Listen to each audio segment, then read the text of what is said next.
Welcome to this Roll for Crit review. Today we're going to spread our wings with Wingspan. I'm sure plenty of other reviewers have already made that pun.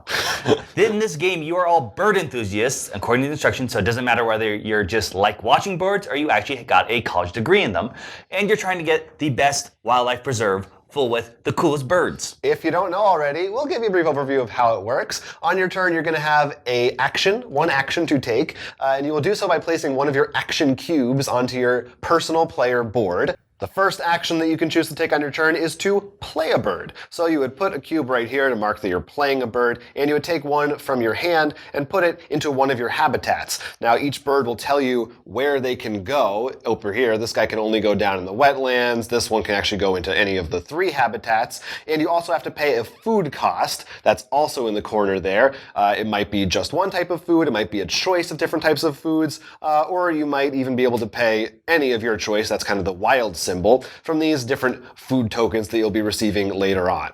Each bird has different powers, has a different score value that we'll probably go into more detail on later. And then you have a choice of one of these other 3 actions. Those all work in pretty much the same way. Each one has a unique basic effect that will always take place, and it may be stronger depending on how many birds you have in that environment. So whatever the first empty spot is in that row, you're going to go there and get a different effect depending on how that's working for you. Then you will take this cube and move it back 1 space to the next bird. If a bird has a brown strip on it with text in it, then that's a power that you get to activate at the same time after you've done this first action, and so on. If there's one that doesn't, you just skip them and then you go back. So if you play a bunch, you might get to activate multiple birds in addition to that action.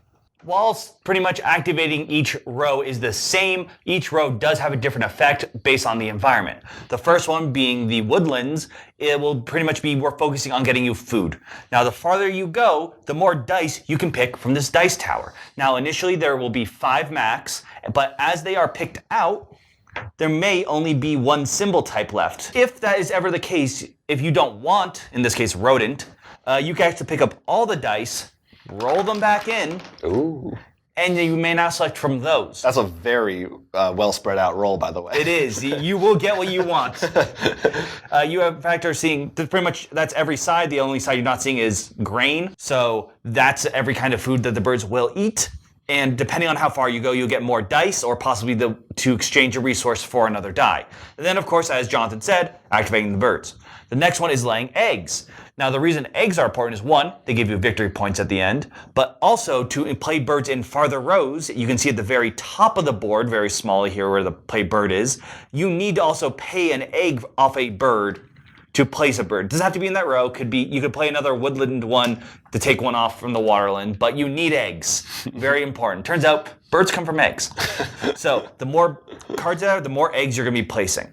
Each bird also has an egg limit, which is more important early on or for some of the bonus goals. For example, the Roadrunner can only fit 2 and the California Condor 1. So not a lot of eggs there.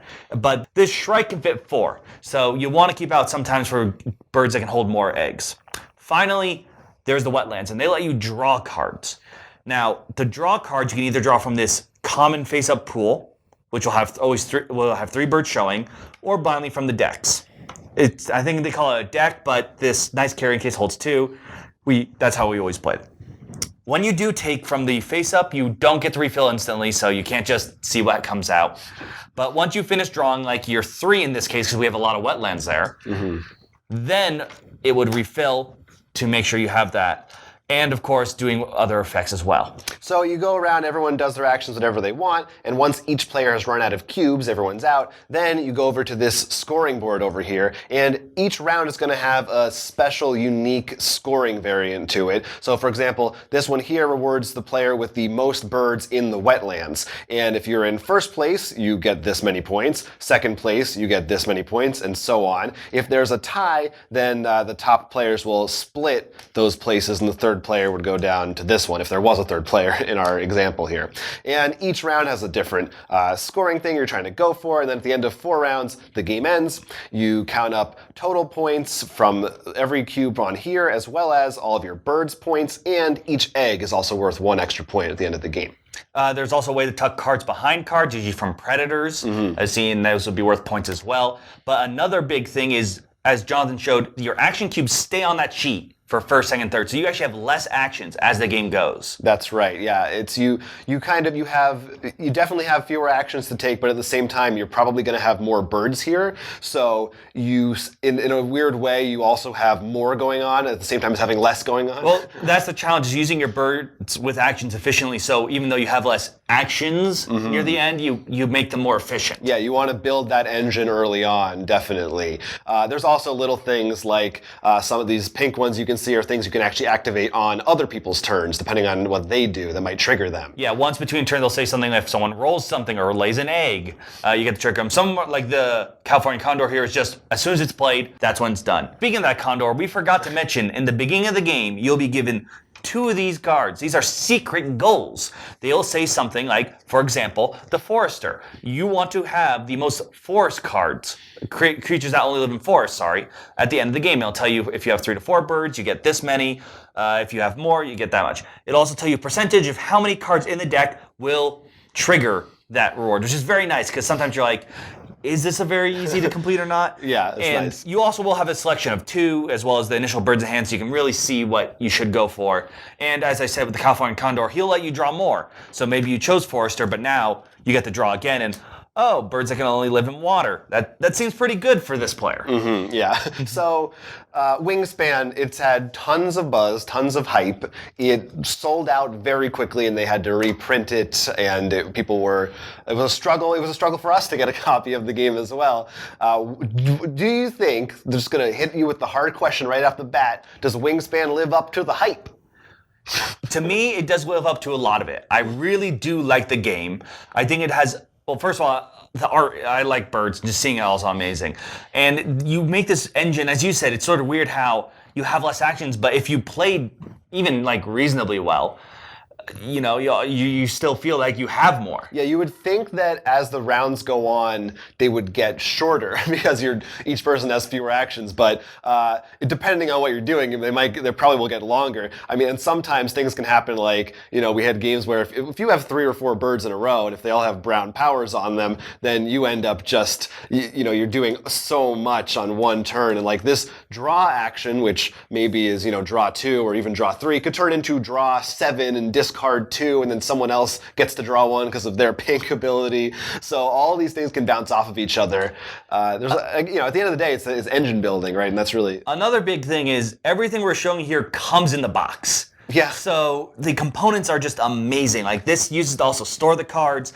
You build the dice tower, the little plastic bins. I will say, the eggs. It does look like this is what you would expect from a Kickstarter Deluxe exclusive version. But yeah, like you said, this is all right there. It's very pretty. And to finally put a little bit more on there, the cherry on top, there's a solo mode where there'll pretty much be a bot that collects cards and has its own little deck here, which even have things like take it out after a round, so the deck itself becomes more efficient, and is a really fun, interesting challenge. So it gives a lot in the box, I think. Yeah, this is another one of those games that I think lends itself really well to a solo mode, because each player is really just focusing on their individual board. There's not a ton of heavy player interaction, which is something that we usually like in some games. And the other thing that I like about this game is you have a lot of options. A lot of cards can be played in different ways. You can build your engine in different ways. But I think that it guides you in different directions in a smart way,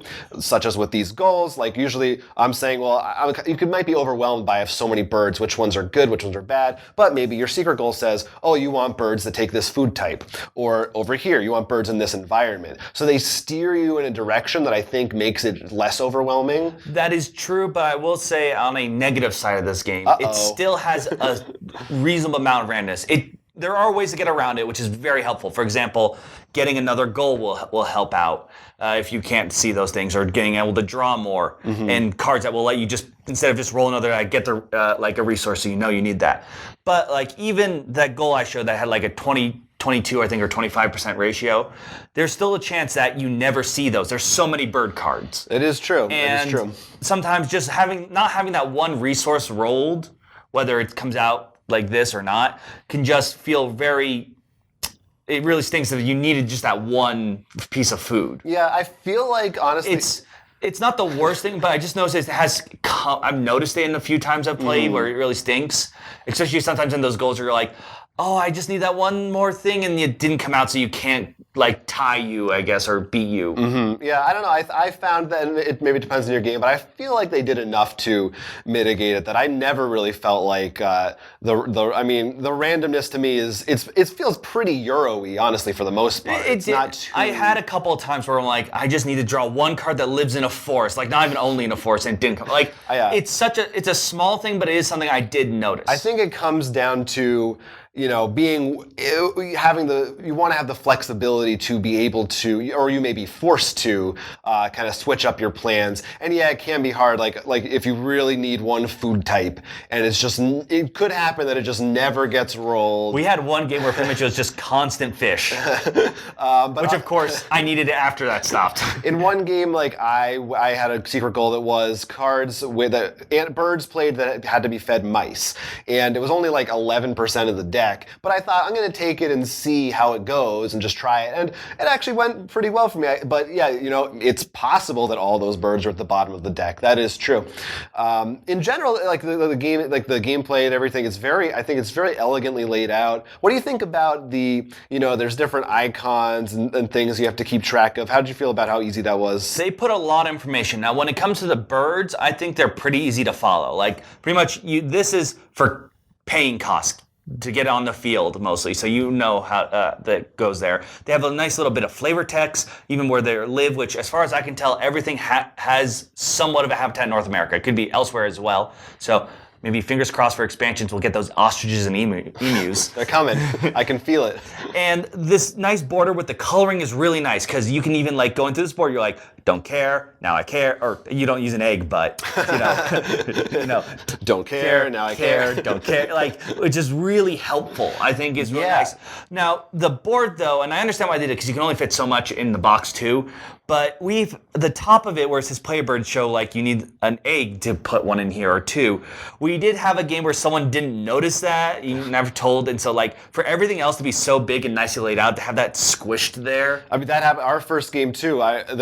We went back a couple rounds because I realized I completely forgot to be paying eggs for those. Yeah. But that time we caught it earlier on, so we didn't have. The other time was yeah, like you said, you're looking at a lot, you're thinking about a lot. It's not the heaviest game by any stretch of the imagination, but no, we've seen worse. Yeah, there's a lot of stuff to think about up front. But overall, yeah, I think I pretty much agree with your assessment that it's worthy of all the attention that it's getting. It's just a very cleverly, elegantly designed game. Crits and misses for Wingspan. Beginning with crits. Building an effective engine in your bird sanctuary is challenging but satisfying, and while you get fewer choices as the game goes on, you are rewarded for planning and making better choices in the beginning of the game. While you can feel the pinch of having less actions, even having a decent engine, you will feel much more rewarded compared to other games that may take away some actions per turn. There are 170 different unique bird cards included in the game, which is a lot, along with 26 bonus cards. So every time that you sit down and play, your strategy is going to change by necessity in an interesting way. Depending on not only your starting birds, what birds are out in the open field, but also your secret goals and the end round goals, you will be playing different birds and different strategies each game. The components are simply beautiful, from the flavor of the different types of birds and the little facts about them, to the artwork, the beautiful pastel colors, and the bird house itself that the dice come out in. It's just a pleasant game to look at and enjoy. Not only do they give you a lot of great places to store your components during gameplay, but also when you put it back in the box, they tell you how to fit everything into the box. And now we flock to the misses. The cards and the player board are compact and dense with information. We've had players misread them and make some mistakes because of that. I think they did their best to make everything clear and readable without overloading you with text, but in games like this where there is a lot of different kinds of iconography to keep track of, sometimes it can be tough for new players. There's still a bit of luck involved, whether it's the dice rolls or in the 170 cards. So even if you have a decent shot of drawing the birds you need, you may just never get them. While not as big of an issue as it is to us, there aren't many ways to directly interact with other players. This really comes down to maybe taking a resource they wanted from the common pool or having a bird that triggers off their abilities between turns. This can leave some players wanting more. Jonathan, what's your favorite bird? The dodo. Always like that dodo. That would be a great addition. Personally, I mean, if you think about it, it would be awesome if they did an expansion of dinosaurs, because those are just older birds. I agree. Well, they did include your favorite birds, right? Yeah, the loon and the California condor. That's why they're on the board. I specifically chose them. But in all seriousness, yes, we did really enjoy this game. I mean, it was a pain to get, but I think with good reason. Yeah, no, it's definitely, the thing about this game, it's just very solidly put together. Solidly a word? It is now. And it's not, while playing it, I remember thinking, there's nothing in this that's really, it doesn't do anything, I think, particularly innovative in like an obvious way, you know, the way some games come out and it's like, oh, there's some unique, almost gimmicky thing. But everything that it does do in like kind of a classical way, it just does very well. And it was hard for me to even come up really with things that weren't done well about the game. So I could almost see, I think some people might be, you know, I think if you're watching this and you still haven't got a copy of the game and you're hearing all the hype, maybe temper your expectations a little, because I think it's possible after hearing all the buzz, someone might play this and say, "Oh, that's it." Like it's just a really honestly, good game. I think anytime you hear hype for anything, you should always temper, because I have plenty of things I think to me have been ruined because of hype, not because of the object itself. Right. That being said, once again, this game, like the drawing luck one, like Jonathan didn't even like that. When we brought up our misses, he's like, "That's never happened to me." Right. And while that has happened to me, that's more happened when I'm like, those are those last 2 extra points I needed, you know, like to get into points I could have gotten. It's not when you play a game, it's like I literally can't play it because I can't get the resources I need. Kind of deal. Yeah, they're small things. Iconography thing, I will say, that's usually only came up when people are playing for the first time. Mm-hmm. When we did afterwards, we really didn't have an issue. In particular, it's only this is the biggest offender of the icon to me, is how small it is, because that is a significant issue. Mm-hmm. We both played the solo mode and loved it.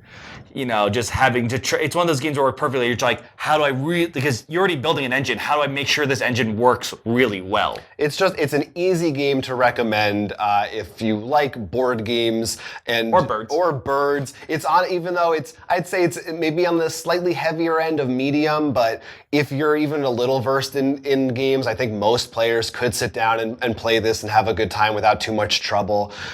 It's worth playing, it's worth trying, and it's probably worth buying. So check it out. It's called Wingspan. It is hopefully available right now, but you never know. It's sometimes hard to find it in these days. As of this recording, it has been nominated. That's right. Nominated for the Kennerspiel Jahres for 2019. I was about to say the wrong one, so I'm glad you said it. Whether or not it will win, we don't know yet, but I think definitely a worthy nominee. Let us know in the comments, do you think it's a worthy nominee? Are you also a fan? Do you think it's overhyped? And what's your favorite bird?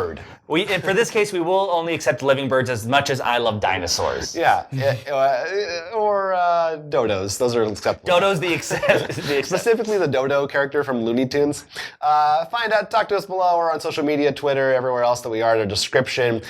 Maybe check us out on Patreon, because we talked a little bit more about Wingspan in one of our exclusive Patreon podcasts as well. Mm-hmm. Until next time, though, thanks for watching. I'm Jonathan. I'm Will. And this is Roll for Crit. If you love board game content, do us a favor, like and subscribe, and support us on Patreon. Keep watching our content to guarantee you'll top deck a good video.